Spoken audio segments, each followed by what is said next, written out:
If you want to know why a kindergarten teacher in California might be, facing a budget shortfall next year, you actually have to look at the naval shipping lanes in the Strait of Hormuz today. Right. Which sounds completely absurd. It sounds absurd, but the thread connecting a middle school classroom to a military strike zone is, it's invisible, it's electric, and it is terrifyingly fragile. Yeah, absolutely. Welcome to the deep dive for Wednesday, April 1st, 2026. We have a massive stack of sources today, ranging from top-level Pentagon geopolitical briefings to hyper-niche cybersecurity patches and state education budgets. Quite the mix. Yeah, and the mission for you listening today is to see how every global shockwave instantly ripples into the technology we use, the money in our banks, and the schools our kids attend. Because we are looking at a world defined entirely by its interconnectedness. Which also means, unfortunately, we're looking at a world defined by its fragility. And my goal today is to kind of help us map that out. Yeah. We are going to draw a straight mechanical line between military campaigns in the Middle East, multi-trillion-dollar AI investments, the sudden squeeze on public budgets, and some, honestly, truly wild quantum breakthroughs. Because none of this happens in a vacuum. Exactly. A ripple in one sector is a tsunami in another. But before we jump in, I need to make something crystal clear to everyone listening. Yes, please do. Some of the sources we are unpacking today touch on highly charged topics. We're going to be looking at the ongoing Middle East conflict, fierce debates over the future of NATO, and trending data around transgender legislation in the U.S. Right. Please know right off the bat that we are not taking sides and we are not endorsing any specific political viewpoints. Our job is simply to impartially report on the factual content and the ideas contained in the original source material. We just want to give you the clearest possible view of the landscape, regardless of where you might personally stand on the issues. Right. It's simply about understanding the forces driving the global conversation today. You can't navigate the landscape if you refuse to look at the map. Exactly. Okay, let's unpack this, because we have to start with the geopolitical reality, since it's setting the tempo for everything else. Yeah, it really is. As of today, April 1st, we are on day 33 of the U.S.-Israel military campaign against Iran, and the tension is moving from the airspace to the ground. The Pentagon is reportedly preparing contingency plans for limited ground operations. And they're specifically eyeing Karg Island, right? Yes, Karg Island and coastal sites near the Strait of Hormuz. We really need to pause on the geography there because Karg Island isn't just a piece of rock and the Strait of Hormuz isn't just water. Right, it's the bottleneck. It is the major artery for the global energy supply. Over 20% of the world's oil passes through that strait. So any disruption there, it doesn't stay contained to the Middle East. It acts as an immediate, massive tax on the entire global economy. And while the markets brace for that, the human cost is already mounting. The current estimates in the briefings are grim. We're looking at 1,937 Iranian lives lost, 24 in Israel, 13 U.S. soldiers, and 27 casualties across the Gulf states. Yeah, it's devastating. And the rhetoric is only hardening. It really is. The Iranian parliament speaker bluntly stated they are waiting for American soldiers on the ground, warning that any move will be met with overwhelming force. But you know what stands out to me in these briefings? What's that? The massive disconnect in how the timeline of this war is being viewed. Oh, the timeline. Yeah. Iran's foreign minister is telling his people to prepare for at least 6 months of conflict. Meanwhile, President Trump is insisting the whole thing could be resolved in 2 to 3 weeks. How does the global system process a discrepancy like that? It doesn't. It doesn't process it well at all. That timeline disparity is the core source of anxiety for global markets right now. Because nobody knows what to plan for. Exactly. You do have diplomatic channels open. Pakistan is currently hosting talks, which is a critical development. Right. But when the belligerents have vastly different expectations of how long they'll be fighting, finding a diplomatic off-ramp becomes incredibly difficult. If you're a shipping company, do you reroute your freighters for a month or for the rest of the year? That uncertainty just paralyzes capital. Completely paralyzes it. And it's paralyzing traditional alliances, too. U.S. Secretary of State Marco Rubio publicly asked, "Why are we in NATO?" Yeah, that was a huge statement. It is a jaw-dropping remark from Washington. And reading through the sources, it seems this is directly driven by European allies refusing to provide basing rights for this specific campaign in Iran. Right, and it's a profound stress test for a 77-year-old alliance. It signals a potential post-war reassessment of what value Washington actually places on NATO if it doesn't serve immediate U.S. strategic interests. And Europe definitely feels that shift acutely. Oh, absolutely. I mean, NATO literally just wrapped up its Neptune Strike 2026 exercise today. That was a massive operation. Huge. 3,000 troops, 15 ships, 30 aircraft across the Mediterranean and Eastern Europe. A massive show of force. But behind the scenes, senior French military officials are sounding the alarm. What are they seeing? They're warning that Russia is watching this exact political friction and could physically test NATO's resolve as soon as 2028 or 2029. Okay, I hear that, but let me push back on the purely military aspect for a second. Sure. Because the sources show Europe isn't just buying more tanks. They're panicking about their tech. Yes, they are. The EU is aggressively pushing for digital sovereignty, basically building homegrown alternatives to U.S.-based cloud and cybersecurity platforms. Right. If they are actively doing that because they fear an American retreat, are we witnessing the real-time balkanization of the global internet? We absolutely are. And the mechanics of why they're doing it are fascinating. Because alliances aren't just about troop deployments anymore. They're about servers. Exactly. Think about how a country runs today. Its power grids, its banks, its secure communications, all of that lives in the cloud. If your government's cloud provider is a private company subject to the legal jurisdiction of the United States, and you can no longer fully rely on the United States as a military ally, well, your national security is fundamentally compromised. Because Washington could theoretically just flip a switch and ground European infrastructure. Precisely. So this balkanization, it's the physical and legal splintering of the internet into regional walled gardens based entirely on geopolitical trust. Which perfectly illustrates how energy, geopolitics, and tech are just bleeding into each other right now. It's all connected. We just talked about the military tension near the Strait of Hormuz threatening the global energy supply. Well, what is the most energy-hungry, power-thirsty industry on the planet right now? The tech sector. The tech sector. Specifically, the multi-trillion-dollar AI and quantum boom. And the financial institutions are finally waking up to the systemic danger here.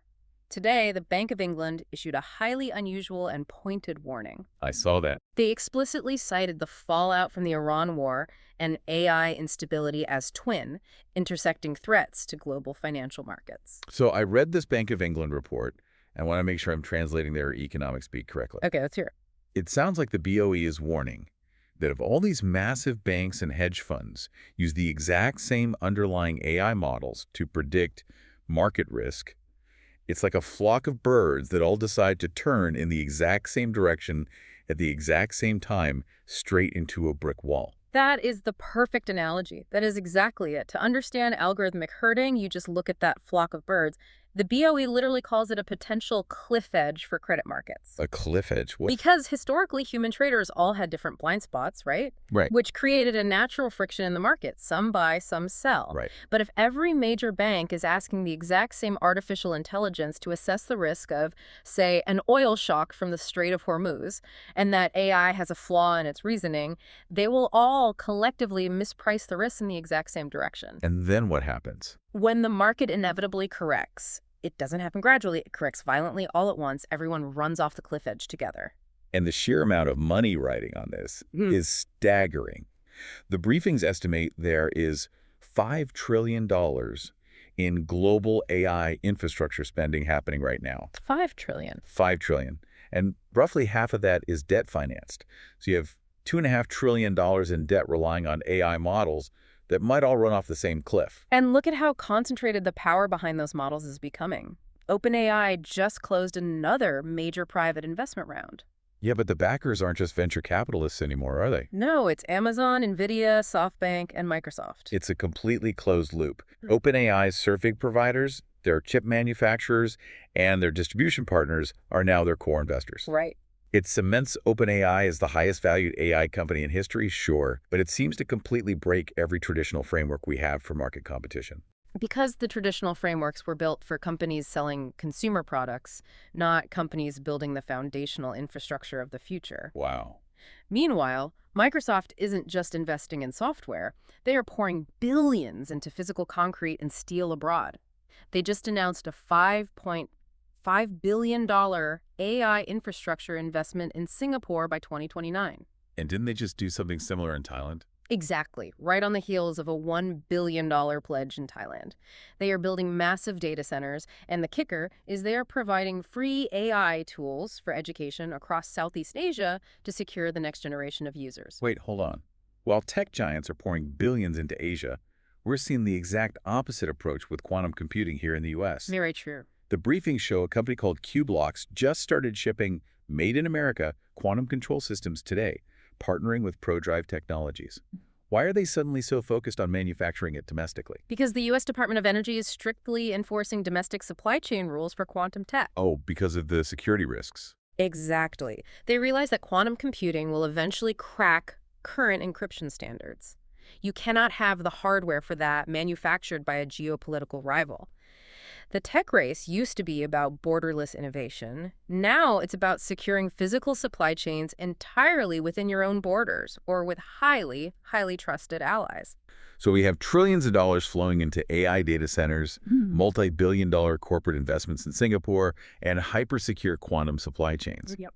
But let's bring this back to our own neighborhoods, because the irony is, while this macro-level tech boom is happening, the actual public sector budgets on the ground are scraping the bottom of the barrel. It's a stark contrast. Looking at the K-12 education budgets for fiscal year 2026, 23 states are projecting flat or outright declining general funds. The squeeze on local districts is severe right now. When the federal pandemic relief funds finally dried up, schools were just left holding the bag. Now, administrators are sitting in rooms making agonizing trade-offs. Do we update our decade-old computer networks? Do we keep our mental health counselors? Or do we give teachers a raise? And right now, teacher retention has become the absolute critical variable for a school's survival. It has to be. And this is where it gets incredibly frustrating for educators.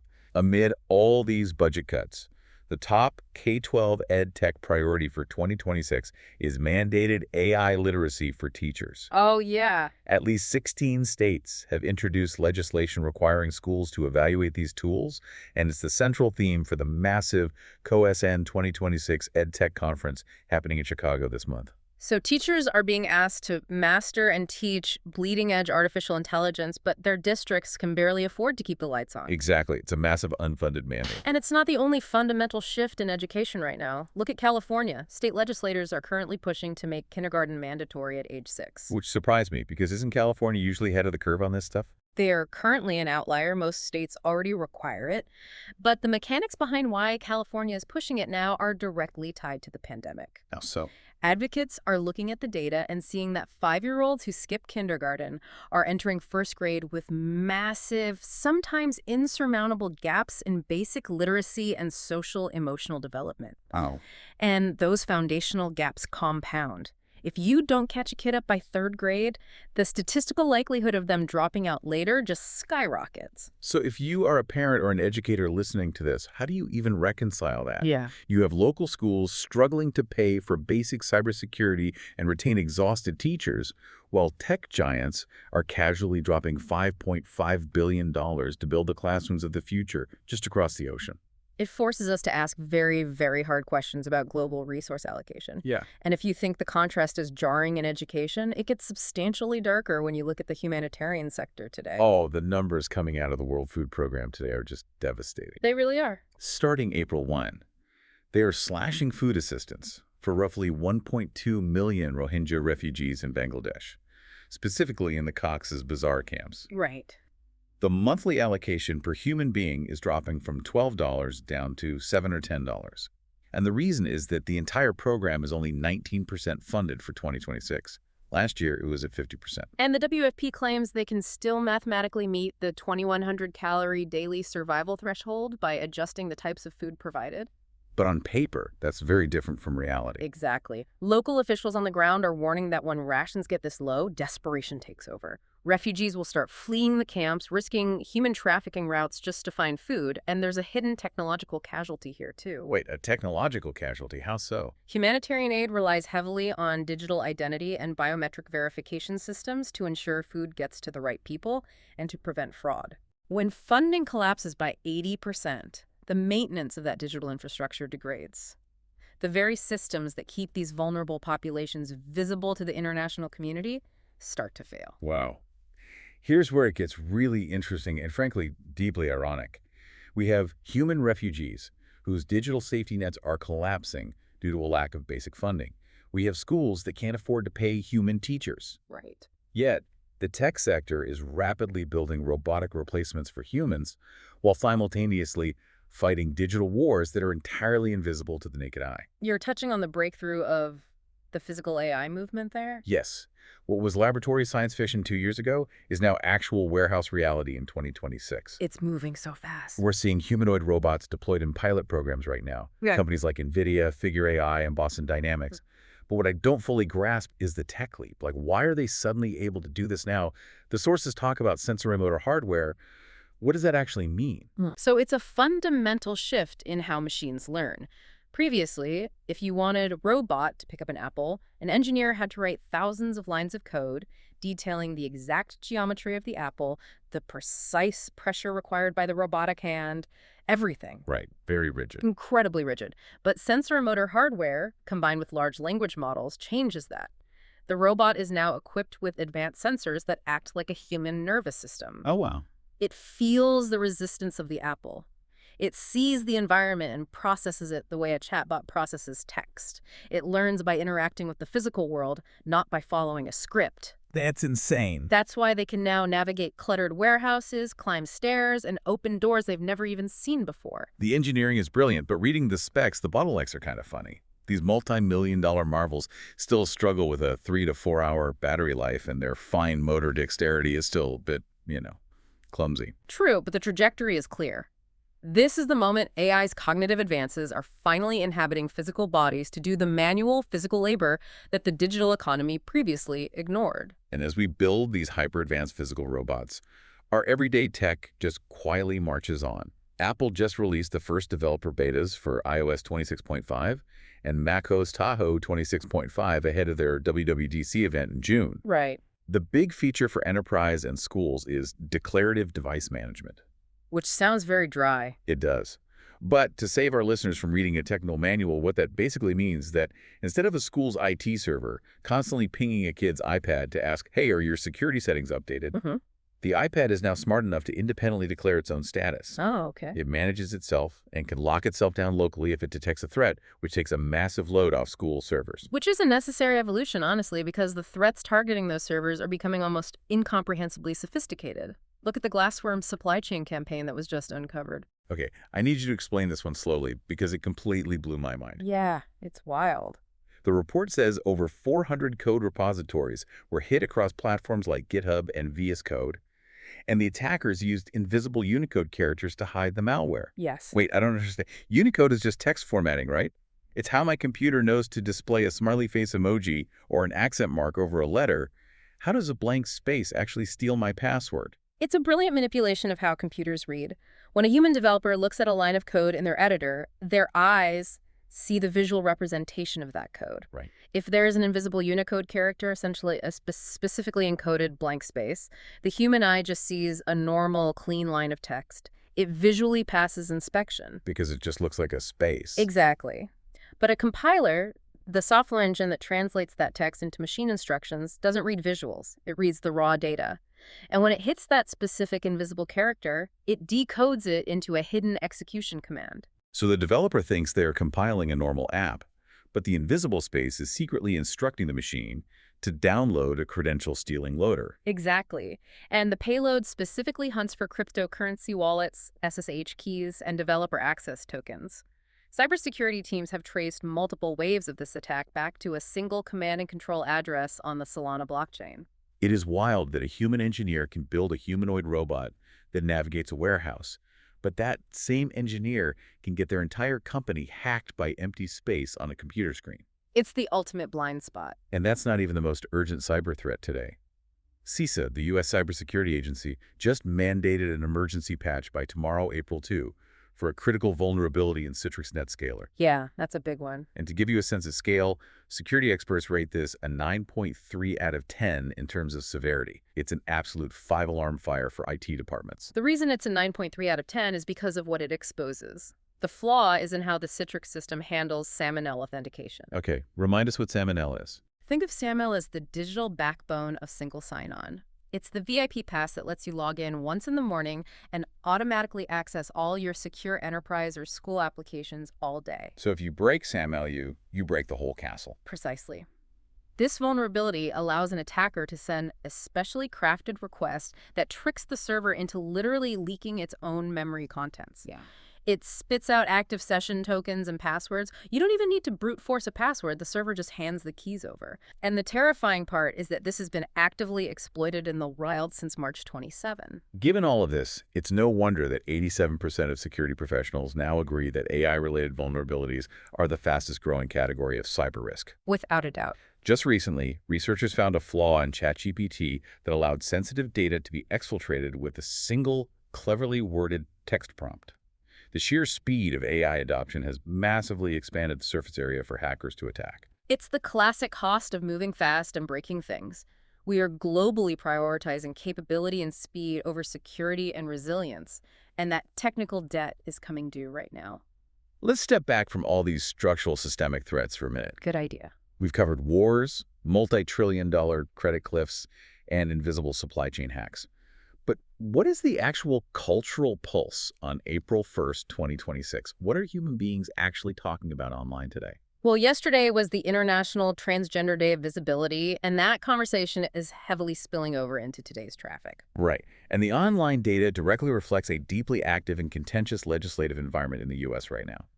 The Trans Legislation Tracker is currently monitoring 747 separate bills across 42 states that target transgender rights regarding healthcare, education access, and legal recognition. It's a massive legislative push. And again, as a reminder to our listeners, we are strictly conveying the trending data here.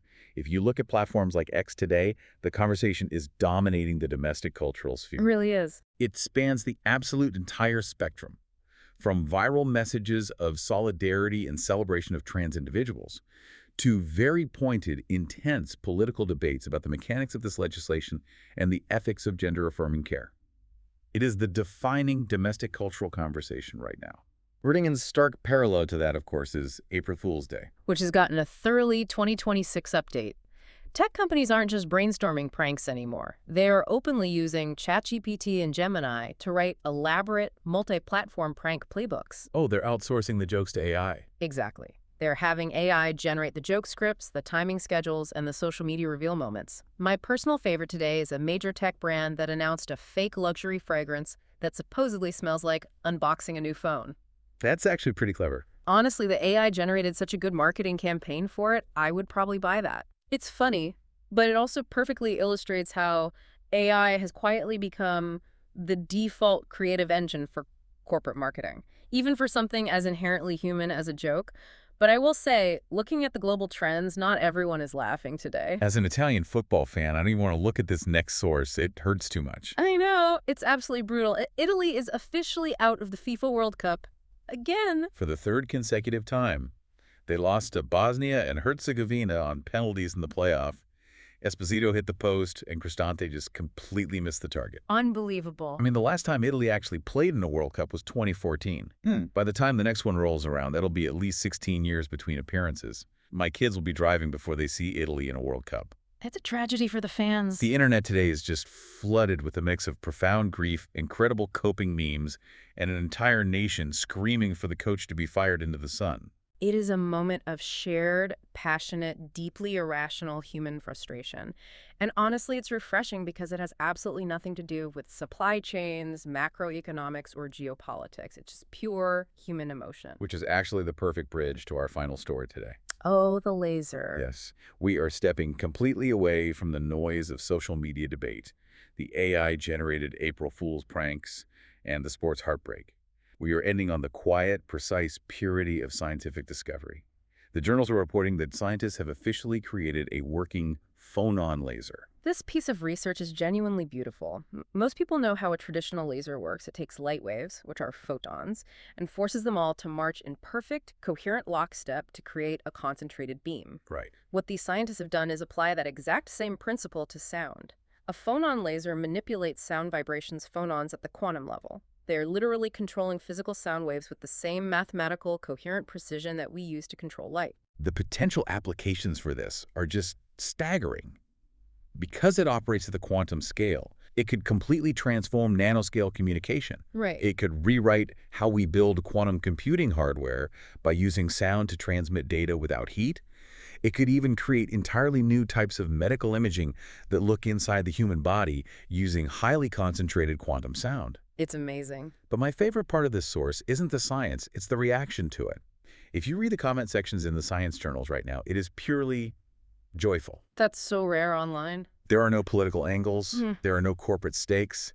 It is just human beings in absolute awe of the universe. It's a vital reminder. Alongside all the chaos, the wars, and the financial cliffs we've mapped out today, there are quiet teams of people in laboratories methodically figuring out how to manipulate the universe at its absolute smallest scales, simply to understand it better. So what does this all mean? We started this deep dive looking at how fragile and intertwined our world is, how a shipping lane in the Middle East dictates a school budget in California. We've built global systems, geopolitical alliances, multi-trillion-dollar AI credit markets, complex cybersecurity architectures that have become almost too noisy and chaotic for us to fully diagnose or control. They kind of run away from us. Exactly. So I want to leave you with this final thought to mull over today. If humanity is now capable of creating a phone-on laser, if we can literally corral and control invisible sound vibrations at the quantum level to see the physical universe with perfect, coherent clarity, how long until we figure out how to apply that same level of brilliant precision to untangling the noisy, chaotic human systems of our own making? Now that is the ultimate diagnostic challenge for the next decade. It really is. Thank you for joining us for this deep dive. We hope we helped connect a few dots for you today. Stay informed, stay curious, and remember, even amidst the systemic chaos, there is always something out there worth being in awe of. We'll see you tomorrow.